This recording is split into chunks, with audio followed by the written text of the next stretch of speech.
إن الحمد لله نحمده ونستعينه ونستغفره ونعوذ بالله من شرور أنفسنا وسيئات أعمالنا من يهده الله فلا مضل له ومن يضلل فلا هادي له وأشهد أن لا إله إلا الله وحده لا شريك له وأشهد أن محمدًا عبد الله ورسوله يا أيها الذين آمنوا اتقوا الله حق تقاته ولا تموتن إلا وأنتم مسلمون يا أيها الناس اتقوا ربكم الذي خلقكم من نفس واحدة وخلق منها زوجها وبث منهما رجالا كثيرا ونساء واتقوا الله الذي تساءلون به والأرحام إن الله كان عليكم رقيبا يا أيها الذين آمنوا اتقوا الله وقولوا قولا سديدا يصلح لكم أعمالكم ويغفر لكم ذنوبكم ومن يطع الله ورسوله فقد فاز فوزا عظيما أما بعد فإن أصدق الحديث كتاب الله وخير الهدي هدي محمد صلى الله عليه وسلم وشر الأمور محدثاتها وكل محدثة بدعة وكل بدعة ضلالة ثم أما بعد أيها المسلمون أوصيكم ونفسي بتقوى الله عز وجل فاتقوا الله يا عباد الله اتقوا الله في أنفسكم وأولادكم وأزواجكم وعشيرتكم فإن التقوى وصية الله للأولين والآخرين ولجميع المؤمنين نسأل الله سبحانه أن يجعلنا وإياكم من عباده المتقين ويتقبل منا ومنكم صالح الأعمال ويجعلنا من عباده المؤمنين المخلصين إنه ولي ذلك والقادر عليه عباد الله আজকের এই জুমাবারে যারা সমাবেত হয়েছেন আল্লাহ শুকরিয়া আদায় করি তিনি আমাদেরকে এই মসজিদে আসার তৌফিক দিয়েছেন তার ইবাদতের উদ্দেশ্যে। মসজিদের কি মর্যাদা রয়েছে ইসলামে এবং কি কার্যক্রম, মসজিদ ভিত্তিক আমাদের করণীয় কি এবং জুমাবারেই বা আমরা কি কি কাজ করতে পারি, এগুলো নিয়ে আজকে সংক্ষেপে আপনাদের সামনে কিছু কথা শেয়ার করব ইনশাআল্লাহ খুতবায়। শুরুতে আল্লাহর তৌফিক কামনা করছি। রাসূলুল্লাহ সাল্লাল্লাহু আলাইহি ওয়াসাল্লামের বিখ্যাত একটি হাদিস যেটি ইমাম বুখারী তার সহিহ আল বুখারীর মধ্যে নিয়ে এসেছেন। নবী সাল্লাল্লাহু আলাইহি ওয়াসাল্লাম বলেছেন, আহাব্বুল বিলাদি ইলাল্লাহি মাসাজিদুহা, আল্লাহর কাছে সবচেয়ে প্রিয়তম স্থান হলো তার মসজিদগুলো। ওয়া আবগাদুল বিলাদি ইলাল্লাহি আসওয়াকুহা, আর সবচেয়ে নিকৃষ্ট জায়গা কোনটা? বাজার। যদিও বাজারেরও প্রয়োজন আছে, কিন্তু বাজারে এমন কিছু হয় যেটা হয়তো শরিয়া লঙ্ঘন, আর মসজিদ হচ্ছে আল্লাহর খাস ঘর, বুয়ুতুল্লাহ, যেখানে আল্লাহ সুবহানাহু ওয়া তাআলার ইবাদত হয়, তার যিকির হয়, আল্লাহর তাআত এবং ভালো কাজগুলো হয়। মসজিদের এই বৈশিষ্ট্যের কারণে, মসজিদের এই সুমহান মর্যাদা, সারা পৃথিবীর যে কোনো ঘরের চাইতে, যে কোনো স্থানের চাইতে সবচেয়ে উত্তম স্থান কোনটা? মাসাজিদুল্লাহ, আল্লাহর মসজিদগুলো, আল্লাহর ঘরগুলো। এই জন্যই রাসূল সাল্লাল্লাহু আলাইহি ওয়াসাল্লাম এই কথাটি বলেছেন, আহাব্বুল বিলাদি ইলাল্লাহি মাসাজিদুহা। পৃথিবীর সর্বশ্রেষ্ঠ এই জায়গাটা কারা আবাদ করবে? পৃথিবীর যে কোনো মানুষ এই মসজিদটাকে আবাদ করতে পারবে বা এখানে ঢুকতে পারবে? সূরা আত-তাওবার 18 নম্বর আয়াতে আল্লাহ তাআলা সেটাও বলে দিয়েছেন। ইন্নামা ইয়া'মুরু মাসাজিদাল্লাহি মান আমানা বিল্লাহি ওয়াল ইয়াউমিল আখির ওয়া আকামাস সালাতা ওয়া আতাজ যাকাতা ওয়া লাম ইয়াখশা ইল্লাল্লাহ। বলছেন মসজিদগুলো তো আবাদ তারাই করবে যারা আল্লাহর প্রতি ঈমান পোষণ করে। আল্লাহর প্রতি ঈমান পোষণ করে, শুধু আনলে হবে না, ঈমানটাকে পোষণ করতে হবে কন্টিনিউয়াসলি, প্রত্যেকটা মুহূর্তে ঈমানকে সাথে রাখতে হবে। ঈমানকে অন্তরেও সাথে রাখতে হবে, আমলেও সাথে রাখতে হবে। আল্লাহর প্রতি ঈমান রাখে এবং আখিরাত দিবসের প্রতিও তারা ঈমান পোষণ করে। আর কি করে? সালাত কায়েম করে এবং যাকাত প্রদান করে। আর আল্লাহকে ছাড়া আর কাউকে ভয় পায় না।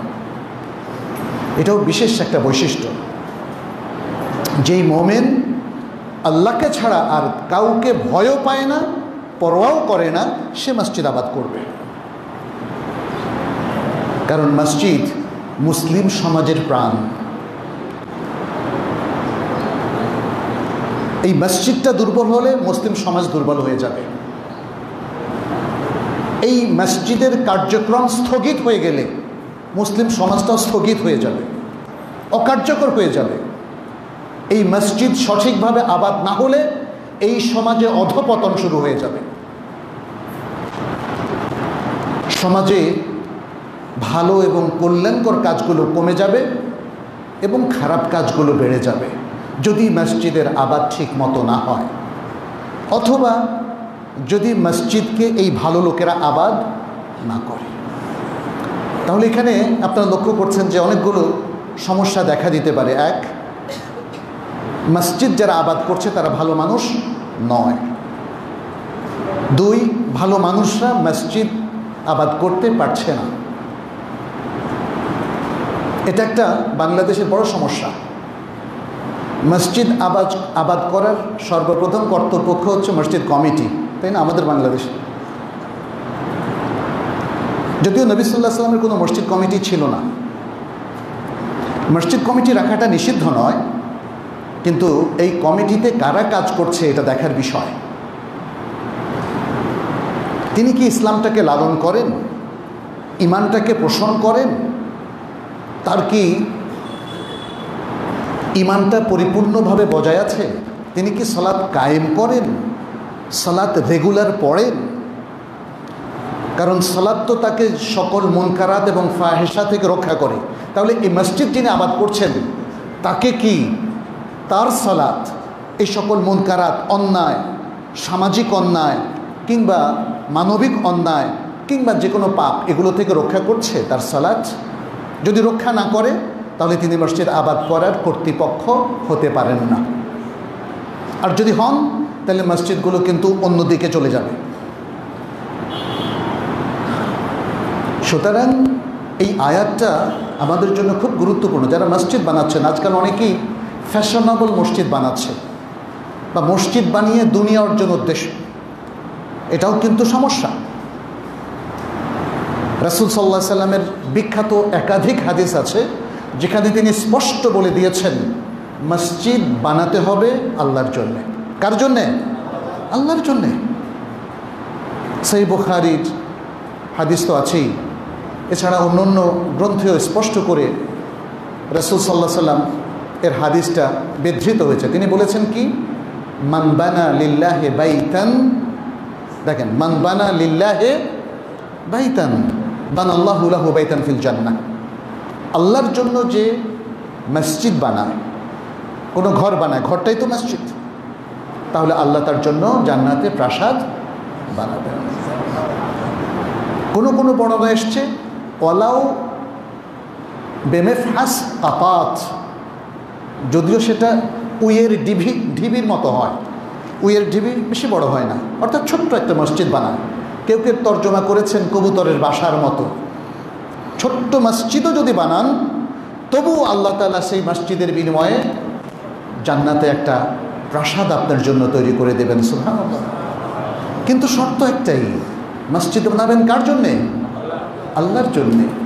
মসজিদটা আল্লাহর জন্যই নির্মিত হয়, নির্মাণ করতে হবে। কেউ যদি অন্য কোনো উদ্দেশ্যে নির্মাণ করেন সেটা সত্যিকার অর্থে মসজিদ হবে না।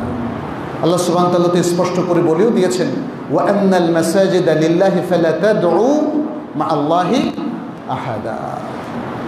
সকল মসজিদ, এই ভূপৃষ্ঠে যত মসজিদ আছে সকল মসজিদ আল্লাহর জন্য। অতএব এই মসজিদগুলোর মধ্যে তোমরা আল্লাহর সাথে আর কাউকে আহ্বান করবে না, আর কারো ইবাদতও করবে না, আর কারো কাছে দোয়াও করবে না। এই মসজিদগুলো আল্লাহর জন্যে, অতএব ইবাদতও হবে শুধু আল্লাহর, ইবাদতও হবে শুধু আল্লাহর।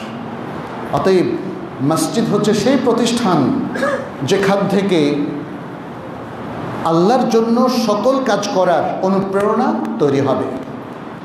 আল্লাহর জন্য ইবাদত, আল্লাহর জন্য সকল ভালো কাজ, আল্লাহর জন্য এই সমাজের জন্য, মানে এই সমাজে যত কাজ করছি সেটা আল্লাহর সন্তুষ্টির জন্য। সুতরাং মসজিদটা যদি সঠিক ব্যক্তিদের হাতে সঠিকভাবে আবাদ হয় তাহলে কিন্তু এটা সমাজের লাভ, এটা সমাজের লাভ, এটা দেশের লাভ। কিন্তু দুর্ভাগ্য আমাদের অনেক মুসলিমরা এটা বোঝে না। নোংরা রাজনীতি কিংবা আরও নানা রকম স্বার্থের পেছনে ছুটে চলা, দুনিয়া অর্জন, প্রভাব প্রতিপত্তি অর্জন, এসব কিছু আমাদের মূল লক্ষ্য, মুসলিমদেরকে তার মূল লক্ষ্য থেকে চ্যুত করে দেয়। ফলে মসজিদ করাটাও দেখেন অনেক সময় অনেক খারাপ কিছুর দিকে ইঙ্গিত করে। সে মসজিদ দিয়ে কিন্তু আল্লাহর কাছে শ্রেষ্ঠত্ব চায় না, মর্যাদা চায় না, সে মসজিদ দিয়ে সামাজিক প্রতিপত্তি অর্জন করতে চায়। ফলে সেই মসজিদগুলো সমাজে সেই ভূমিকাটা এবং সে অবদানটা রাখতে পারে না যেটা রাখার জন্য আল্লাহ সুবহানাহু ওয়া তাআলা আমাদেরকে নির্দেশনা দিয়েছেন। অতএব মসজিদের সঠিক আবাদের মধ্য দিয়ে এই এলাকায় যারা বসবাস করছেন তারা প্রত্যেকে উপকৃত হতে পারেন, তারা প্রত্যেকে আলোকিত হতে পারেন, তারা তাদের সমাজকে সুন্দর করতে পারেন এবং শালীন সুন্দর বিশিষ্ট সমাজে পরিণত করতে পারেন। আজকে আমাদের সমাজগুলোতে দেখেন অনেক বিভেদ, অনেক সমস্যা, তাই না? অনেক সমাজের মধ্যে মাদকদ্রব্যের প্রসার, আমাদের সন্তানদেরকে মানুষ করতে পারি না, অশ্লীলতার প্রসার, তাই না? স্কুল কলেজগুলোর মধ্যেও যেমন ধরেন নানা ধরনের সমস্যা আমরা লক্ষ্য করছি, বিদ্যা প্রতিষ্ঠান। তার কারণ মসজিদগুলো তার রোলটা প্লে করছে না, অন্য কথায় মসজিদগুলো সঠিকভাবে আবাদ হচ্ছে না। তাহলে মসজিদগুলোতে যারা আসবে, যারা আবাদ করবে, তাদের বিষয়টা আমরা কিছুটা আঁচ করতে পারলাম সূরাত তাওবা থেকে। কিন্তু আরেকটা আয়াতও আছে যেখানে আল্লাহ সুবহানাহু ওয়া তাআলা স্পষ্ট করে উল্লেখ করে দিলেন এই মসজিদগুলোতে কারা আসবে, কারা ইবাদত করবে, সেটা সূরাত নূরের 36 এবং 37 নম্বর আয়াত। আল্লাহ সুবহানাহু ওয়া তাআলা বলছেন, ফি বুয়ুতিন আযিনাল্লাহু আন তুরফা ওয়া ইউযকারা ফিহা ইসমুহু ইউসাব্বিহু লাহু ফিহা বিল গুদুওয়ি ওয়াল আসাল রিজালুন লা তুলহিহিম তিজারাতুন ওয়ালা বাইউন আন যিকরিল্লাহি ওয়া ইকামিস সালাতি ওয়া ইতাইজ যাকাতি ইয়াখাফুনা ইয়াওমান তাতাকাল্লাবু ফিহিল কুলুবু ওয়াল আবসার। বলছেন এমন কিছু ঘর যেগুলোকে সমুন্নত করতে এবং যেগুলোর মধ্যে আল্লাহর নাম উল্লেখ করতে, আল্লাহর নাম স্মরণ করতে আল্লাহ অনুমতি দিয়েছেন, সেই ঘরগুলোর মধ্যে সকাল সন্ধ্যায় তাসবিহ পাঠ করে এমন সব মানুষেরা, রিজালুন, এমন সব মানুষেরা, লা তুলহিহিম তিজারাতুন, যাদেরকে কোনো তিজারত, কোনো বিজনেস, ওয়ালা বাইউন, এবং কোনো ট্রেডিং, কোনো ব্যবসা বাণিজ্য যাদেরকে গাফেল করে না। এই মসজিদে আসতে তাদেরকে গাফেল করে না, অমনোযোগী করে না, বাধা দেয় না, এবং তাদেরকে বাধা দেয় না ওয়া ইকামিস সালাহ, সালাত কায়েম করা থেকে, ওয়া ইতাইজ যাকাত, যাকাত দেওয়া থেকে। ইয়াখাফুনা, তারা কেন মসজিদে এসে তাহলে আল্লাহর ইবাদত করছে? ইয়াখাফুনা ইয়াওমান তাতাকাল্লাবু ফিহিল কুলুবু ওয়াল আবসার, কারণ তারা এমন একটা দিনকে ভয় করে যেদিন উল্টে যাবে মানুষের দৃষ্টি এবং হৃদয়। অন্তরগুলো উল্টে যাবে, হার্টগুলো উল্টে যাবে, চোখগুলো উল্টে যাবে। সেই দিনের ভয়াবহতার কারণে রক্ষা পাবে শুধু মুমিন হৃদয়। তাদের সব কিছু রক্ষা পাবে, কারণ আল্লাহ তাদেরকে প্রোটেকশন দেবেন। ফলে দেখুন, এখানে মসজিদ আবাদ করার এটা সেকেন্ড আয়াত, যেখানে আল্লাহ সুবহানাহু ওয়া তাআলা তাদের প্রশংসা করেছেন। তারা সকাল সন্ধ্যায় আল্লাহকে স্মরণ করে, আল্লাহর ইবাদত করে, এবং আল্লাহর দিকির, আল্লাহর জন্য সালাত পড়া, আল্লাহর অবধারিত জাকাত আদায় করা থেকে তাদেরকে কোনো কিছু দুনিয়ার জীবন, এই বেচা কেনা, তিজারত, নানা রকম ব্যস্ততা, পেশাগত দায়িত্ব পালন, এগুলো তাদেরকে বাধা দেয় না।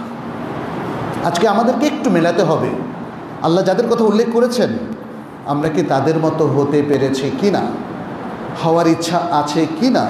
আর এই যে মসজিদ, যেখানে আজকে আমরা একসাথে হলাম কিছু কথা শেয়ার করার জন্যে আজকের এই খুতবায়, এবং পাশাপাশি ঢাকা থেকে আমাদের আরও মেহমানরা এসেছেন, তারাও কথা বলবেন আসরের পরে ইনশাআল্লাহ।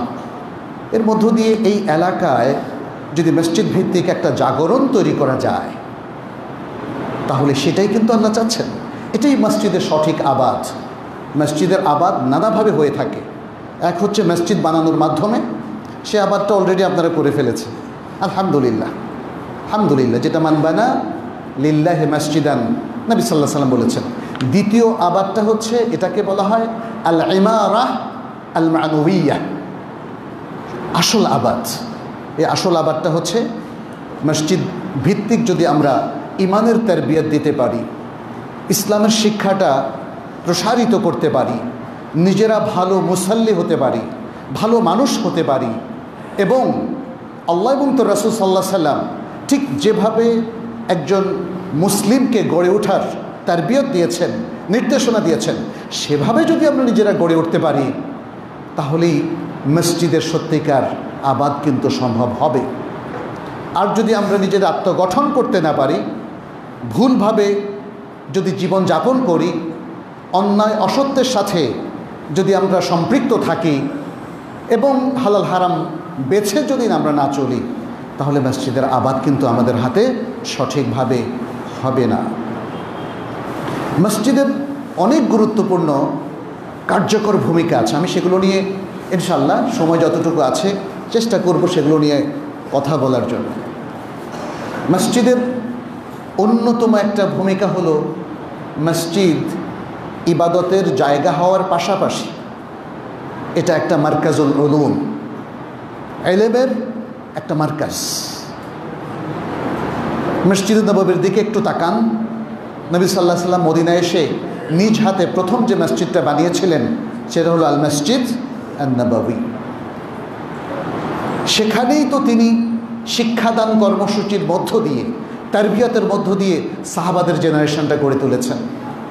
সাহাবারা কার কাছে কোরআনের তালিম নিয়েছেন বলেন তো? নবী সাল্লাল্লাহু আলাইহি ওয়াসাল্লামের কাছ থেকে না? কার কাছ থেকে হাদিস নিয়েছেন? নবী সাল্লাল্লাহু আলাইহি ওয়াসাল্লামের কাছ থেকে না?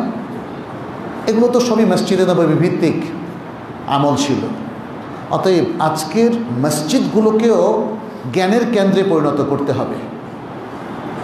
আমরা মাদ্রাসা আলাদা করে ফেলার কারণে, পাঠশালা বা স্কুল আলাদা করে ফেলার কারণে আজকে মসজিদগুলো হয়ে গেছে শুধু ইবাদতখানা।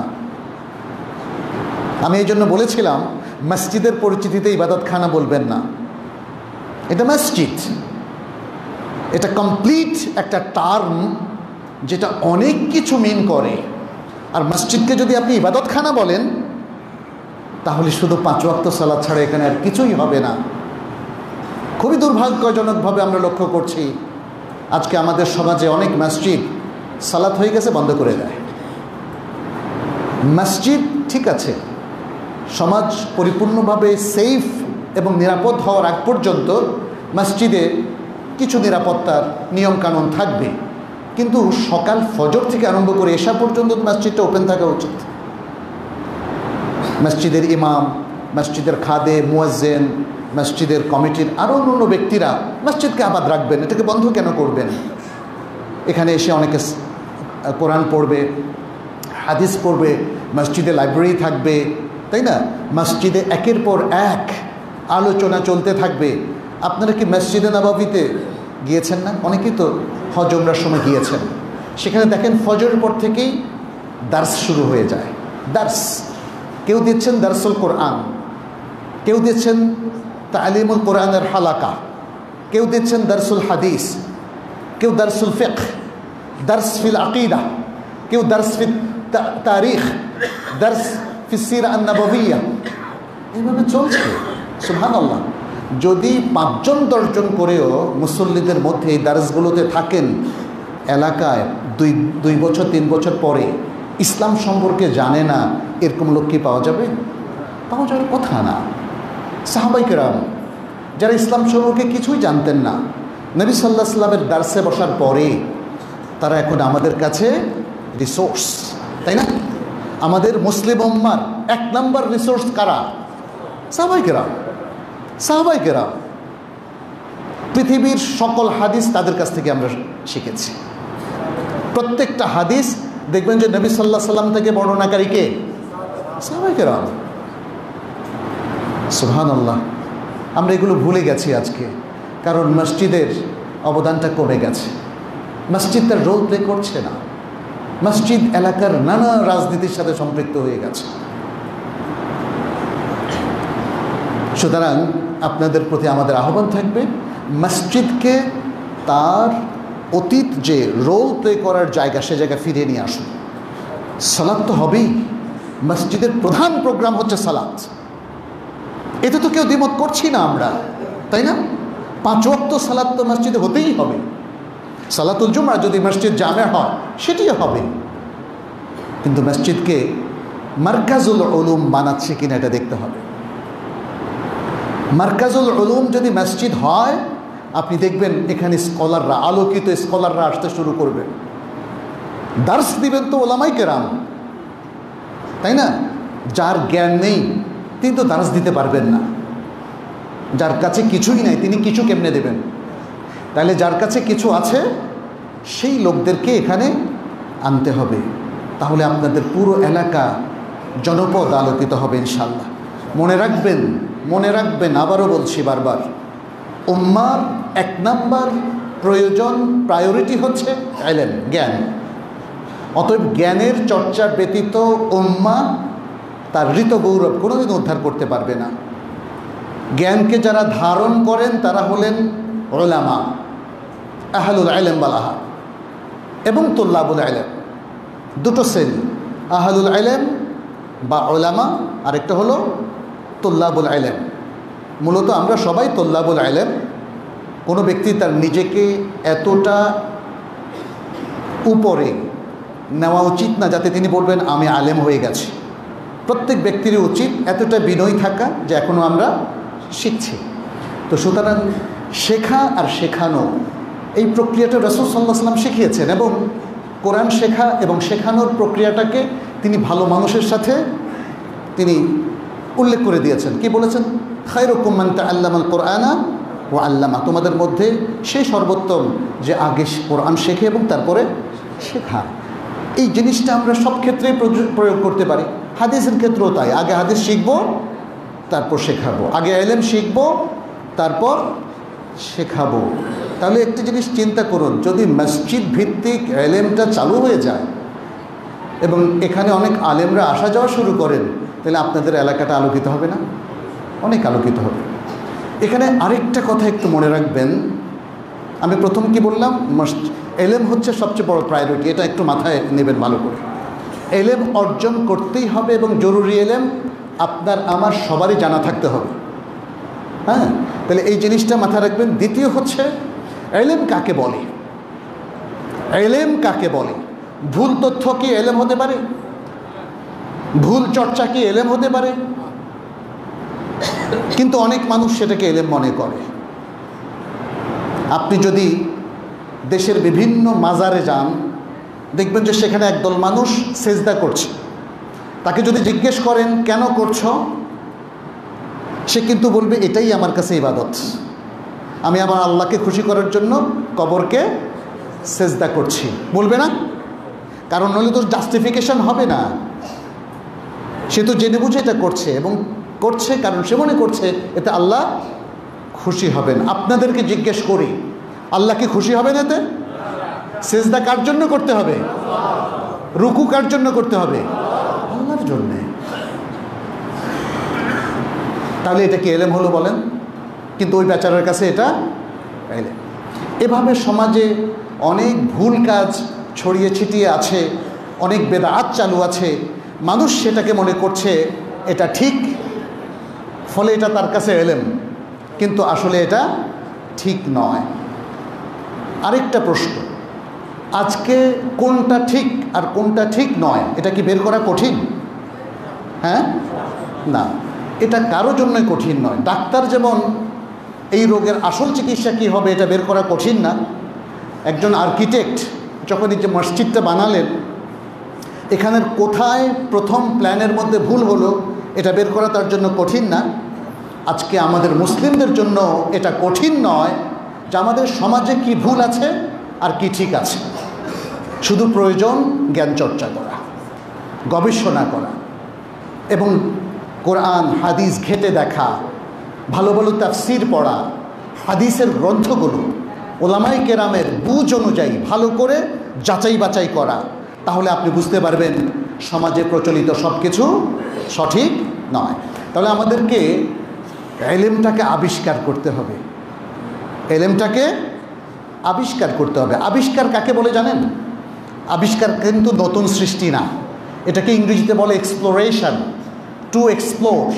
এই জিনিসটা আগে ছিল কিন্তু আমাদের জানা ছিল না, এখন আমরা এটাকে বের করতে পারলাম, এটা হলো আবিষ্কার। যেমন মধ্যাকর্ষণ শক্তি আবিষ্কার করেছে কে? নিউটন বলা হয়, তাই না? কিন্তু তিনি কি এটাকে সৃষ্টি করেছেন? তাইলে আবিষ্কার আর সৃষ্টি করা এক জিনিস নয়। মধ্যাকর্ষণ শক্তি নিউটন যখন বুঝতে পারলেন, তার আগে মধ্যাকর্ষণ শক্তির অস্তিত্ব ছিল কি না? ছিল। তার আগেও মানুষ বসবাস করতো এখানে, এবং এটা মধ্যাকর্ষণ শক্তির কারণে, তাই না? তার আগেও ঢিল মারলে নিচে পড়তো। এটাকে এক্সপ্লোরেশন বলে। তাহলে এই জ্ঞানটা ছিল, তিনি আবিষ্কার করলেন। আজকে আমাদের এই সমাজে কোরআন হাদিসের অনেক জ্ঞান আছে কিন্তু বইয়ের মধ্যে লুকিয়ে আছে, আমাদের কাছে নাই। আমাকে সেটা আবিষ্কার করতে হবে, সে কথাই বলছে। আর এই আবিষ্কার হবে পড়াশোনা চর্চার মধ্য দিয়ে। বিদ্যাপীঠগুলোকে, পাঠশালাগুলোকে, মাদ্রাসাগুলোকে, মসজিদগুলোকে সঠিকভাবে আবাদ করলে এলেম আবার ফিরে আসবে, এলেম আবার তাজা হবে। এলেমকে আমরা সবাই এক্সপ্লোর করতে পারবো, আবিষ্কার করতে পারবো। এলেম আবিষ্কার করার অন্যতম একটা উদ্দেশ্য হচ্ছে আমল করা। মনে রাখবেন, এলেম অর্জনের উদ্দেশ্য কি? আমল করা। আমল করতে হবে। আমি জানলাম, বুঝলাম, হক বুঝলাম, আমল করলাম না, এটা হতে পারে না। আজকে আমরা আপনাদের সবাইকে বলবো যে যেহেতু মসজিদের আরেকটা পরিচয় হচ্ছে মারকাজুল উলুম, তাহলে বিশুদ্ধ আমল, বিশুদ্ধ এলেম এবং আমলের চর্চা কিন্তু এখানে শুরু করতে হবে। এটা একটু মাথায় রাখতে হবে। অনেক সময় আমাদের সমাজে অনেক কিছু লম্বা টাইম ধরে প্রচলিত, আমরা তার বাইরে যেতে পারি না, ভয় করি। কিন্তু ভয় করতে হবে কাকে বেশি বলেন তো? আল্লাহকে। এখানে দেখেন, মসজিদ যারা আবাদ করবে তাদের বৈশিষ্ট্য কি বলা হয়েছে? ইয়াখাফুনা ইয়াউমান তাতাকাল্লাবু ফিহিল কুলুবু ওয়াল আবসার। তারা কিন্তু ওই দিনকে ভয় করে, তারা জনগণকে ভয় করে না। আর মানুষের মধ্যে তো একটু বুঝে শুনেই আমাদের কাজ করতে হবে, তাই না? আমরা প্রত্যেকেই যদি আমাদের জেহানটাকে পরিষ্কার করে নেই যে সর্ব অবস্থায় আমরা আল্লাহ এবং রাসূলকে প্রাধান্য দেব, এটা উচিত কিনা বলেন? সর্ব অবস্থায় আমরা কাকে প্রাধান্য দেব? আল্লাহ এবং তার রাসূলকে। আল্লাহকে প্রাধান্য দেওয়া মানে কিতাবুল্লাহকে প্রাধান্য দেওয়া, কোরআনকে। আর রাসূলকে প্রাধান্য দেওয়া মানে হচ্ছে হাদিসকে প্রাধান্য দেওয়া। তো কোরআন হাদিসের অনেকগুলো বিষয় নিয়ে আমাদের ইখতিলাফ আছে, সে ইখতিলাফ নিয়ে কিন্তু ঝগড়াঝাটি করা যাবে না। মনে রাখতে হবে ইখতিলাফ থাকবেই, কিন্তু মুসলিম একটা ভদ্র পরিশীলিত জাতি, উম্মাহ, তারা তাদের ভদ্রতা রক্ষা করেই হয়তো প্রতিবাদ করবে, দ্বিমত পোষণ করবে, যেটা আমরা আমাদের ইমামদের মধ্যে, আমাদের আগের ওলামায়ে কেরামের মধ্যে লক্ষ্য করেছি। আপনারা দেখবেন আমাদের মুহাদ্দিসিনে কেরামের মধ্যে একজন আরেকজনকে কখনো গালি দেন না। 4 ইমাম যাদের কথা আমরা বলছি, ইমাম আবু হানিফা, ইমাম মালিক, শাফিঈ এবং ইমাম আহমদ ইবনে হাম্বল রাহিমাহুমুল্লাহ রাহমাতান ওয়াসিআ, তারাও কিন্তু, তাই না, কেউ আগে কেউ পরে ছিলেন না? কেউ কাউকে কি কটু কথা বলেছেন? এটাও কি বলেছেন উনি ওনার চেয়ে আমি ভালো বুঝি? এই ধরনের কথাও তারা বলেননি। অতএব আমাদেরকে এলেম চর্চার ক্ষেত্রে মনে রাখতে হবে, এলেমের অধিকাংশ কথাগুলোই যদি শুদ্ধ হয় আমরা একমত, কারণ অশুদ্ধ কথাও তো আমি বললাম কেউ কেউ বলে, সেটার সাথে আমরা একমত নই। আবার আরেকটা জায়গা আছে যেটা নিয়ে কিছু কিছু জায়গায় আমাদের ইখতিলাফ আছে। ইভেন সালাতের মধ্যেও তো ইখতিলাফ আছে না? আমিন জোরে বলবো না আস্তে বলবো? আমরা কি রুকুর আগে রাফেল এদেল করবো কি করব না, তাই না? আছে না? আসরের নামাজ কোন ওয়াক্তে তার শুরু হয়ে যায় ওয়াক্ত, এগুলো নিয়ে ইখতিলাফ আছে না? এখন আমরা কি এগুলো নিয়ে ঝগড়া করবো বলেন তো? প্রত্যেকে যেটা শুদ্ধ মনে করছে, ইখতিলাফের কিছু সুযোগ কিন্তু ইসলামে আছে, সেই সুযোগটা আপনাকে দিতে হবে, সুযোগটা আপনাকে দিতে হবে। তাহলে মসজিদ আবাদ করার সাথে এই নীতিমালাগুলো খুব জরুরি। আপনি যদি দ্বিমত করার সুযোগ না দেন, যেখানে দ্বিমত করা যায় তখন কিন্তু ঝগড়া বেঁধে যাবে, যুদ্ধ বাঁধবে, হানাহানি হবে, মারামারি হবে। যেমন রুকুর আগে রাফুল ইয়াদাইন করা যাবে কি যাবে না, এটা দেখবেন, এটা নিয়ে অনেক জায়গায় ঝগড়া হয় না? হয়। অথচ এটা কি নতুন মাসালা? এটা কি বাংলাদেশের মাসালা, নাকি এটা নোয়াখালীর এই অথবা লাকসামের এই মসজিদের মাসালা? আমাদের আগের ওলামায়ে কেরাম তো এগুলো নিয়ে ঝগড়া করেন নাই, তাহলে আমরা কেন ঝগড়া করব? আমরা একটু উদার হই।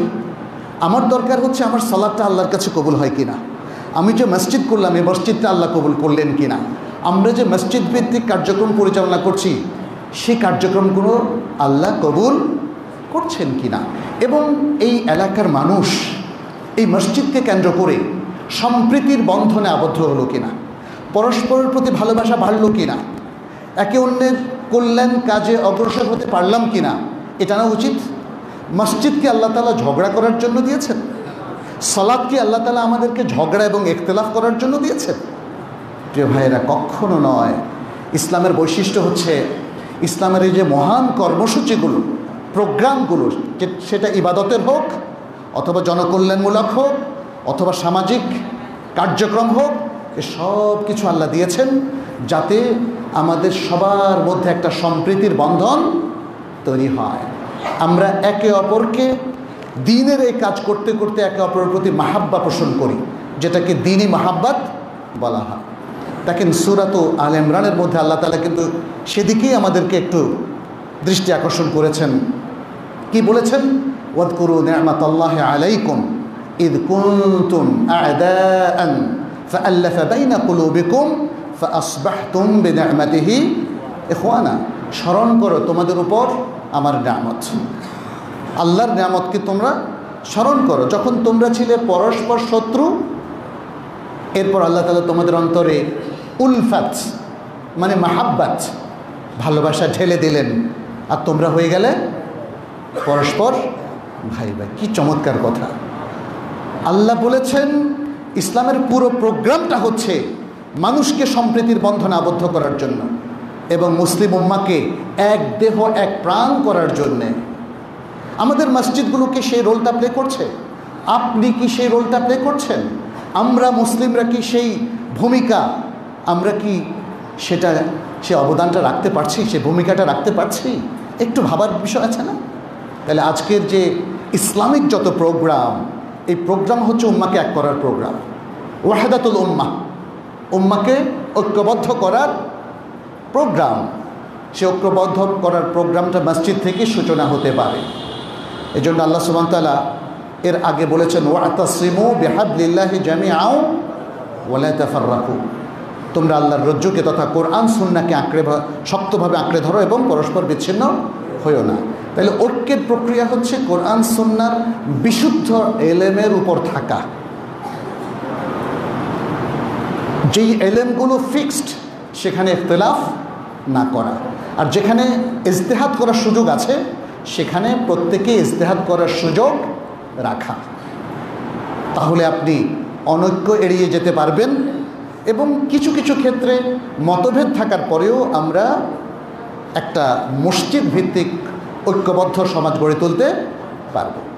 আজকের প্রেক্ষাপটে এটা আমাদের জন্য খুবই জরুরি হয়ে গেছে, কারণ আজকে আমাদের ভেতরে বাহিরে শত্রু অনেক। আমাদের শত্রু বলতে কাদেরকে বোঝাচ্ছি? ইসলামের শত্রু, যারা চায় ইসলাম পৃথিবী থেকে মুছে যাক, যারা চায় ইসলামের যে ঈমান আকীদা সেটা আর না থাকুক, নষ্ট হয়ে যাক, যারা চায় ইসলামের ইবাদতগুলো আর বিশুদ্ধভাবে পরিপালিত না হোক। আমাদের আন্তর্জাতিক শত্রুরাও রয়েছে।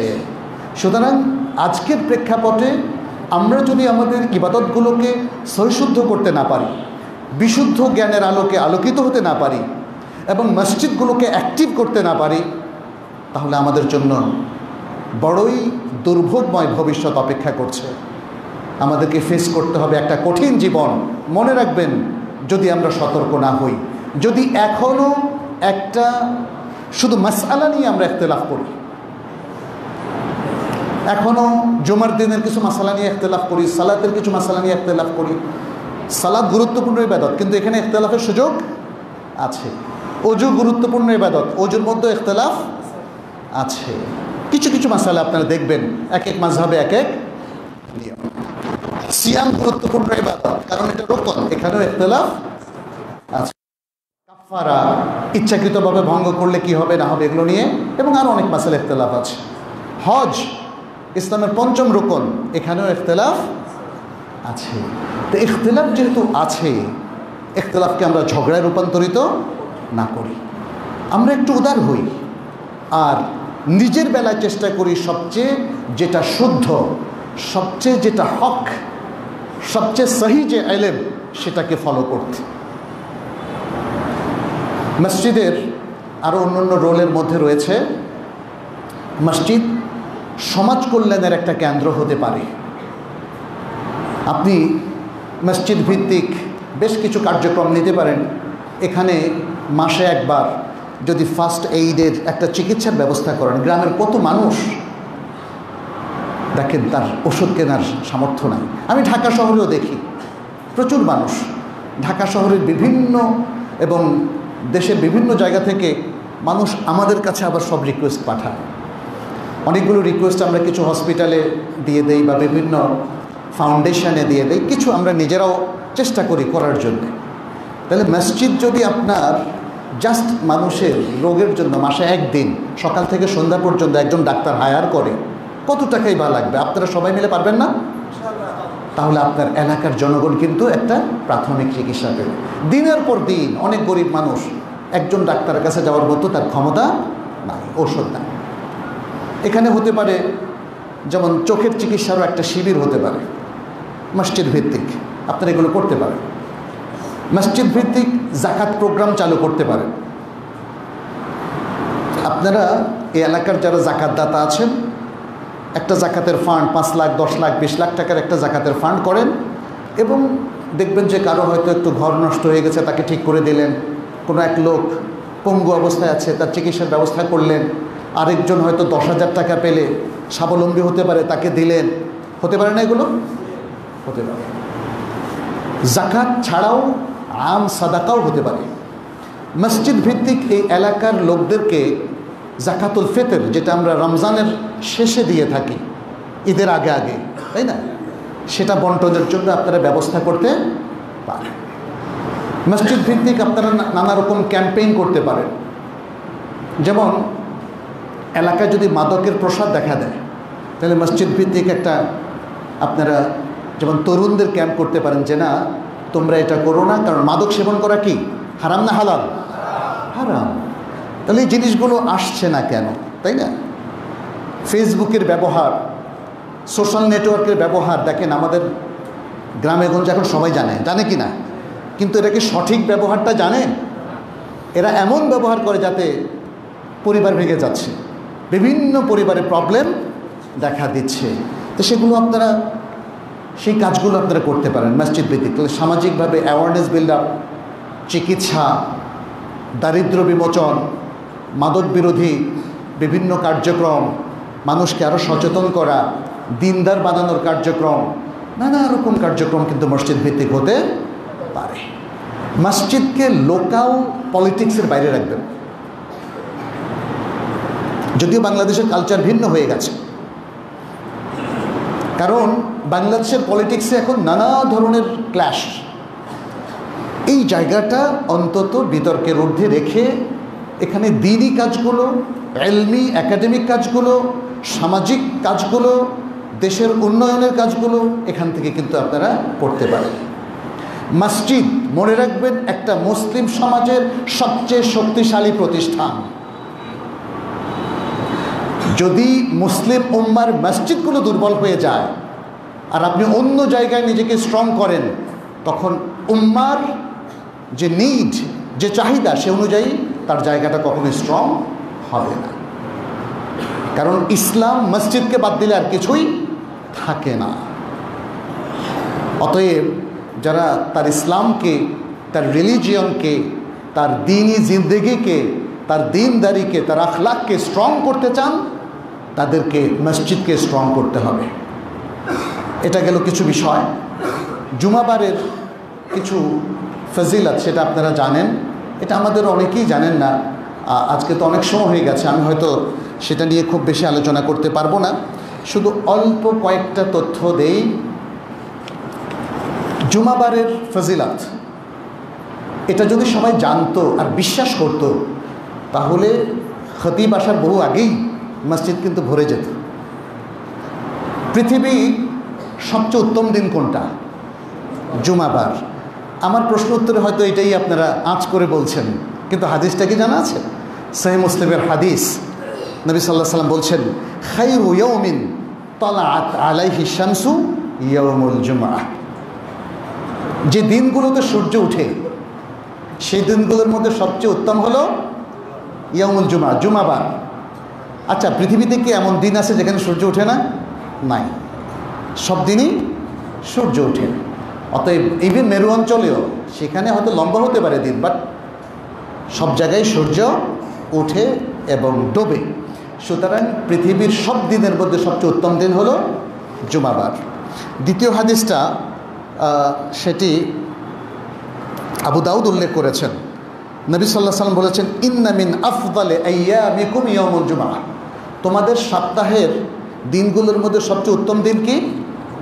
ইয়াউমুল জুমআহ, জুমাবার। আচ্ছা, কেন? তিনি সেটার কিছু বিবরণ দিলেন। ফিহে খুলিকা আদম, জুমাবার এই দিন আদম আলাইহিস সালামকে সৃষ্টি করা হয়েছে। ওয়াফিহে কুবিদা, তার মৃত্যু হয়েছে। ওয়াফিহে নাফখা, এই দিন কিয়ামত শুরু হবে।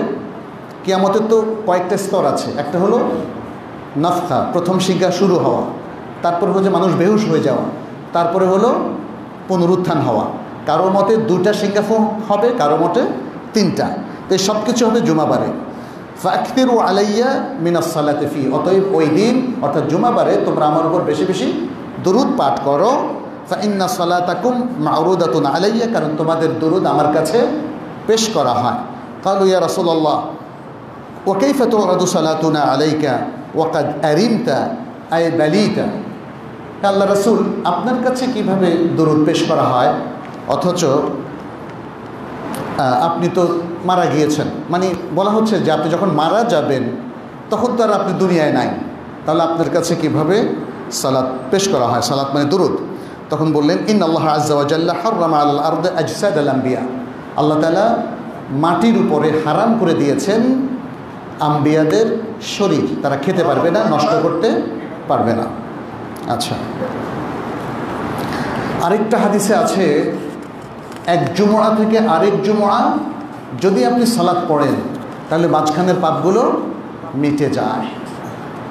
এবং এর আরও অনেক ফজিলত আছে। ইসলামের ইবাদতগুলো এমনই, আমরা তো অনেক ভুল করি, কিন্তু এগুলো মেটাবো কী করে? এত ভুল কিভাবে সংশোধন হবে, কিভাবে মিটবে, কিভাবে মোচন হবে, কিভাবে মাপ পাবো? এই জন্য একটা চমৎকার প্রোগ্রাম দিয়েছে ইসলাম। সেটা হচ্ছে 5 ওয়াক্ত সালাত ঠিক মতো পড়লে সালাতের মাঝখানের পাপগুলো মিটে যাবে। 2 জুমা ঠিক মতো পড়লে মাঝখানের পাপগুলো মিটে যাবে। যদি আপনি রমাদানের সিয়াম ঠিক মতো পালন করেন তাহলে 2 রমাদানের মাঝখানের পাপগুলো মিটে যাবে। যদি আপনি উমরা করেন তাহলে পরবর্তী উমরা আরেকটা করতে পারলে মাঝখানে 2 উমরার মাঝখানের পাপগুলো মিটে যাবে। তাহলে এটা কি আল্লাহ আমাদের প্রতি রহম করেন না? অনেক রহম করেছেন। কারণ এত বেশি ভুল করি আমরা, যদি এই ইবাদতগুলোর মাধ্যমে তা মোচনের ব্যবস্থা করা না হতো, তাহলে কিন্তু এই আমাদের পাপের সাগরে হাবুডুবু খেতে হতো। তবে মনে রাখবেন, কবিরা গুনাহ নামে যেগুলো যেগুলো উলামায়ে কেরাম উল্লেখ করেছেন, সেগুলোর জন্য স্পষ্ট তাওবা লাগবে। আচ্ছা, আরেকটা হাদিসে নবী সাল্লাল্লাহু আলাইহি ওয়াসাল্লাম তিনি উল্লেখ করেছেন, জুমার দিন ফজরের সালাত এটা সবচেয়ে উত্তম সালাত, এবং ফজরের সালাত যিনি জামাতের সাথে পড়বেন তিনি আল্লাহর স্পেশাল কেয়ারের মধ্যে থাকবেন। স্পেশাল কেয়ার, এমনি তো আল্লাহ সবাইকে কেয়ার করেন, বাট স্পেশাল কেয়ার যদি জুমার দিন আপনি শেখান। আচ্ছা, এরপরে জুমার দিনের একটা বিশেষ সময়ের কথা বলা হয়েছে। সেই সময়টা ওইভাবে উল্লেখ করা হয় নাই, উলামায়ে কেরাম বিভিন্ন সময় উল্লেখ করেছেন। একটা সময় যখন আপনি আল্লাহর কাছে হাত তুললে আল্লাহ আপনার হাত ফেরত দেবে না, কবুল করবে। মানুষ মৌলভী সাহেবটিকে মিলাদ পড়ায়, এ করে সে করে, কিন্তু আপনার জন্য আল্লাহ যে সুযোগগুলো দিয়েছে সেটা কি গ্রহণ করছেন? এটা তো আমাদেরকে একটু খেয়াল রাখতে হবে। আল্লাহ আপনাকে এবং আল্লাহ রাসূল সাল্লাল্লাহু আলাইহি ওয়াসাল্লাম আপনাকে যে সুযোগগুলো অবারিত করে দিলেন, সেটা কেন অ্যাভেল করছেন না? এত সুন্দর সুন্দর আপনি নিজেই আল্লাহর কাছে চাইলে তো আল্লাহ কবুল করেন কি না? ওয়া ইযা সাআলাকা আন্নী ইবাদি ফাইন্নী করিব উজিবু দাওয়াতাদ দাঈ ইযা দাআ ফালিয়াস্তাজিবু লি। আমার বান্দা যখন আমাকে জিজ্ঞেস করে, আমার কাছে কোনো কিছু চায়, তখন আমি তার কাছে থাকি। সে দোয়া করলে আমি সে দোয়া কবুল করি, অতএব যেন আমার কাছে দোয়া করি। সুবহানাল্লাহ। অতএব আল্লাহর কাছে আমরা জুমার দিনেও স্পেশাল দোয়া করব, অন্য দিনও করব। আরেকটা হাদিস বলি, এই হাদিসটা সহিহ সুনান আবি দাউদের মধ্যে এসেছে। নবী সাল্লাল্লাহু আলাইহি ওয়াসাল্লাম বলছেন, মান গাসসালা ইয়াউমাল জুমআতি ওয়াগতাসালা, যে ব্যক্তি জুমার দিন গোসল করে, ধৌত করে এবং গোসল করে, তুম্মা বাক্কারা ওয়াবতাকার, এরপরে তাড়াতাড়ি করে মসজিদে আসে, ওয়ামাশা ওয়ালাম ইয়ারকাব, সে হেঁটে আসে, কোনো কিছুতে বাহনে চড়ে না আসে, ওয়াদানা মিনাল ইমাম, এবং ইমামের নিকটবর্তী হয়, ফাস্তামা, এরপরে ইমামের খুতবা সে শুনে, ওয়ালাম ইয়ালগু, এবং কোনো বাজে কথা সে বলে নাই। যদি এরকম হয়, কানা লাহু বিকুল্লি খুতওয়াতি আমালু সানা, তাহলে তার প্রত্যেক পদক্ষেপে 1 বছরের সওয়াব সে পাবে। আচ্ছা, তাহলে 1 বছরের সওয়াবটা কি? এই হাদিসের মধ্যে এসছে, আজরু সিয়ামিহা ওয়া কিয়ামিহা, পুরা বৎসর যদি সে সিয়াম রাখে, একটাও না ভাঙ্গে, এবং পুরো রাত যদি সে কিয়ামুল লাইল করে, এক রাতও মিস না করে, সেই পরিমাণ সওয়াব সে পাবে। বুখারীর আরেকটা হাদিস এসছে যে জুমার দিন যিনি প্রথম প্রহরে আসবেন, এটাকে 5টা প্রহরে ভাগ করা হয়েছে, তাহলে তিনি একটা উট কুরবানির সমান সওয়াব পাবেন। দ্বিতীয় প্রহরে যিনি আসবেন তিনি একটা গরু কুরবানির সমান সওয়াব পাবেন। তৃতীয় প্রহরে যিনি আসবেন তিনি একটি ছাগল কোরবানির সমান সওয়াব পাবেন। এরপরে যিনি আসবেন তিনি একটি মুরগি কোরবানি করার সওয়াব পাবেন, এবং এরপরে সর্বশেষ যিনি আসবেন তিনি একটি ডিম কোরবানি করার সওয়াব পাবেন।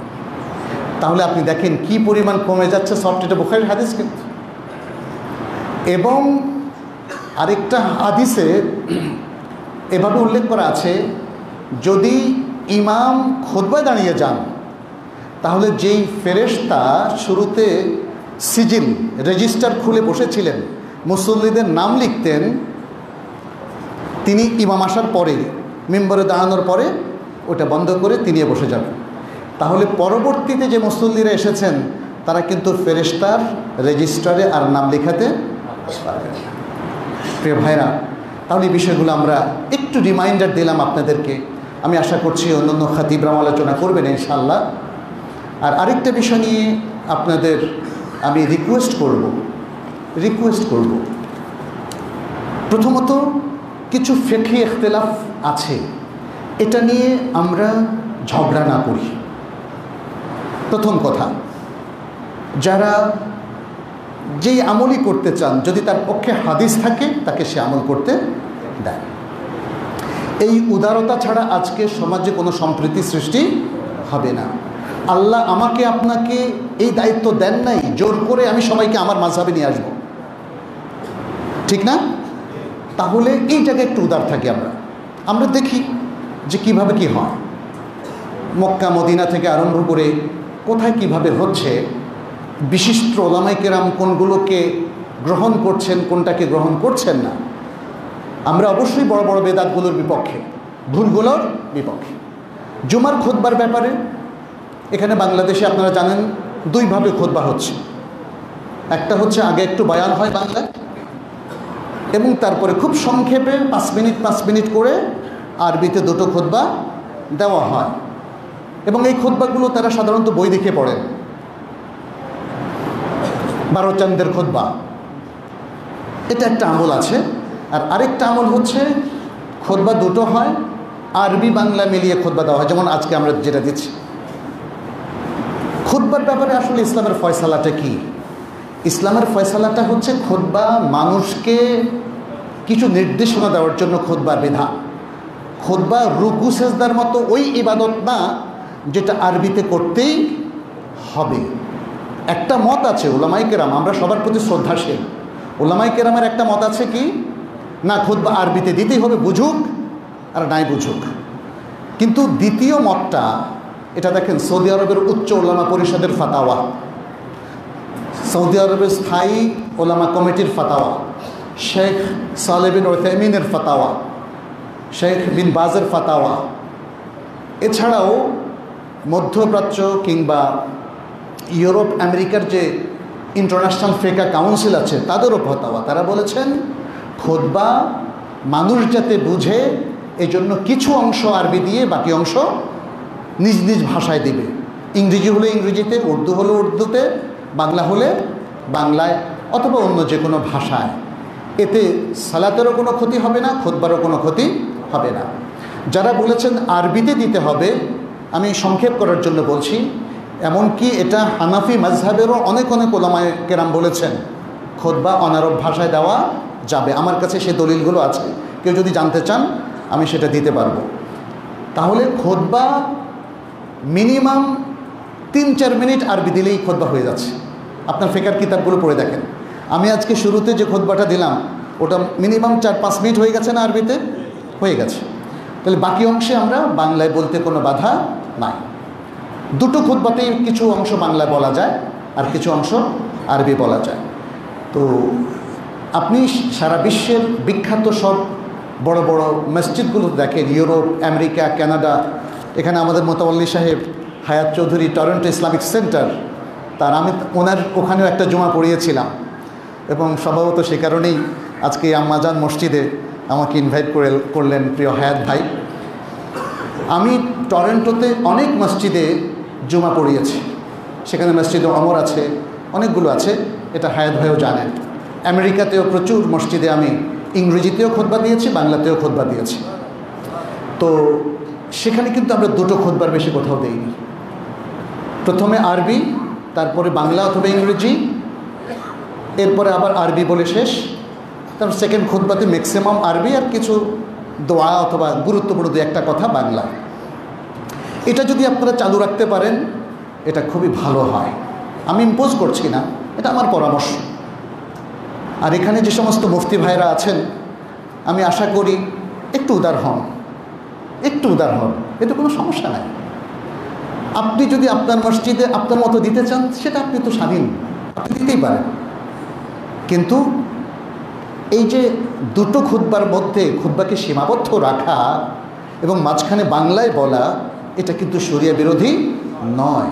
এর পক্ষে আপনার কতগুলো ওলামায়ে কেরামের ওপিনিয়ন এবং ফাতাওয়া লাগবে আমাকে বলেন, আমি দিতে পারবো ইনশাআল্লাহ। কারণ এটা নিয়ে আমি ঢাকার বনানী মসজিদেও কথা বলেছিলাম এবং তাদেরকে কনভিন্স করেছিলাম, তারা কনভিন্স হয়েছে। যে কদিন আমি ছিলাম দুটো খুতবা আমরা দিয়েছি। অতএব আসুন, আমরা সমাজকে সুন্দর দেখতে চাই, আমরা আমাদের জনগণকে ভালোবাসি, মুসলিম ভাইদেরকে আমরা ভালোবাসি। ইসলাম আমাদেরকে সেই শিক্ষা দিয়েছে। আপনার সাথে আমার ফিকহে কিছু ইখতিলাফ থাকতে পারে, এমনকি ধর্মীয় কোনো মাসালাও ইখতিলাফ থাকতে পারে, কিন্তু দিন শেষে because you are a Muslim, we love you for the sake of Allah. আল্লাহর জন্য আপনাদেরকে ভালোবাসি। আপনাদের প্রতি এখানে যারা আছেন, এই এলাকার এই জনপদে যারা বসবাস করছেন, আপনাদের জন্য একই কথা, একই মেসেজ, উহিব্বুকুম ফিল্লাহ, ওয়াল্লাহি উহিব্বুকুম ফিল্লাহ। আপনাদের প্রতি আল্লাহর জন্য আমাদের ভালোবাসা। ইখতিলাফ থাকুক অথবা নাই থাকুক, আসুন আমরা এই মাহাব্বতের চেতনায় নিজেদেরকে আলোকিত করি, সম্পৃক্ত হই এবং এভাবে এগিয়ে যাই। তাহলে সমাজ সুন্দর হবে, দেশ সুন্দর হবে, মুসলিম উম্মাহ এগিয়ে যাবে। আকুলু কাউলি হাদা ওয়া আস্তাগফিরুল্লাহ লি ওয়া লাকুম ওয়া লিসাইরিল মুসলিমিন ফাস্তাগফিরুহু ইন্নাহু হুয়াল গফুরুর রহিম। আল্লাহুম্মা তাকাব্বাল মিন্না ইন্নাকা আনতাস সামিউল আলিম।